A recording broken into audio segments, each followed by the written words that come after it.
తల్లికి అలా జరిగినప్పటి నుంచి పచ్చి మంచినీళ్ళు ముట్టలేదు గీత. శ్రీకర్ని చూడగానే ఇంకా గట్టిగా ఏడ్చింది. శ్రీకర్ ఆమె పక్కన కూర్చున్నాడు.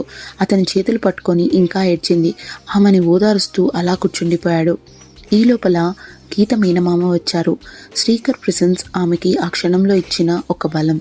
అలా 4 days మాణిక్య ప్రాణంతో పోరాడింది. గీత మేనమామలు వచ్చారు. 4వ రోజు డాక్టర్ మాణిక్య సర్వైవల్ ఛాన్స్ తక్కువ అని చెప్పారు.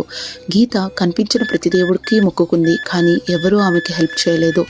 మాణిక్య ప్రాణంతో పోరాడి చనిపోయింది. గీత అరిచిన అరుపుకి ఆ హాస్పిటల్ బెత్తరిల్లింది. గుండె పగిలేలా ఏడ్చింది. శ్రీకర్ కూడా ఏడవసాగాడు. అతని తల్లిదండ్రి కూడా వచ్చారు పరామర్శకి, కానీ అదే ఆఖరి చూపు అనుకోలేదు. మాణిక్య పోయిన తర్వాత గీత తల్లికి తలకొరివి కొడుకై పెట్టింది. తల్లికి జరగవలసిన కార్యక్రమాలన్నీ చూసుకుంది. ఎవరితో ఏం మాట్లాడకుండా అందరూ వద్దన్నా అదే ఇంట్లోకి మళ్ళీ వచ్చింది. ఆ ఇల్లు అనిపించలేదు. వంటగది మౌనం. అమ్మ ఒడిలో ఉండే ఆనందం ఏమీ లేవు. అన్నీ శూన్యంగా కనిపించాయి. మెల్లగా ఇంట్లో ఉన్న సామాను ఒక్కొక్కటి సర్దసాగింది. ఆమెకి ఆమె రిలేటివ్స్ అట్లాగే చుట్టుపక్కల వాళ్ళు హెల్ప్ చేశారు. కింద సున్నుండలు పడుండడం చూసింది. అవి అమ్మ ఆఖరిగా తన కోసం చేసిన సున్నుండలు తినింది.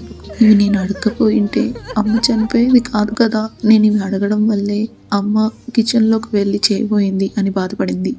చుట్టూ అందరూ ఉన్నా ఒంటరిగా అనిపించింది ఆమెకి. శ్రీకర్ గీత ఇంటికి వచ్చాడు. అతను దేని గురించి ఆలోచించలేదు, ఒక్క గీత గురించి తప్ప. అతను వెళ్ళేటప్పటికి గీత శూన్యంలోకి చూస్తూ వంటగది దగ్గర కూర్చొని ఉంది. ఒక తల్లి ఫోటో ఉంది. శ్రీకర్ ఆమెతో ఏమీ మాట్లాడలేదు. దూరంగా ఆమె ఒంటరి కాదు అన్నట్టుగా కూర్చున్నాడు. గీత అతనిని చూడలేదు. ఆమె కన్నీళ్లు ఆగటం లేదు.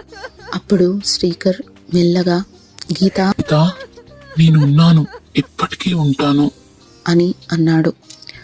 ఆమె మెల్లగా కళ్ళు మూసుకుంది. మొదటిసారి ఆమె కనిపించింది. అతని మౌనం కూడా ఆమెకు ధైర్యం ఇస్తుంది అని. తల్లి ఆమె దగ్గరగా కూర్చొని పట్టుకుంది. అంతే. గీత ఆమెను పట్టుకుని గట్టిగా ఏడ్చింది. శ్రీకర్ తల్లి విజయ, నీ తల్లి నిన్ను వదిలి వెళ్ళిపోయిందని బాధపడకు. మా ఇంటి తలుపులు నీకోసం ఎప్పుడు తెరిచే ఉంటాయి అని అంది. గీత ఏమీ బదులు చెప్పలేదు. మౌనంగా తల్లి ఫోటోని చూస్తూ ఉండిపోయింది. తనతో తల్లి ఎందుకో నువ్వు ఒంటరివి కాదు అని చెప్పినట్టు అనిపించింది. పేరెంట్స్ చనిపోయాక బాధపడే కన్నా వాళ్ళతో ఉన్నప్పుడు క్వాలిటీ టైం స్పెండ్ చేసి మెమరీస్ ఉంచుకోండి. గీత లైఫ్ ఇక్కడితో ఆగిపోలేదు, కొత్తగా మొదలైంది. Wait for episode 6. Subscribe for story updates.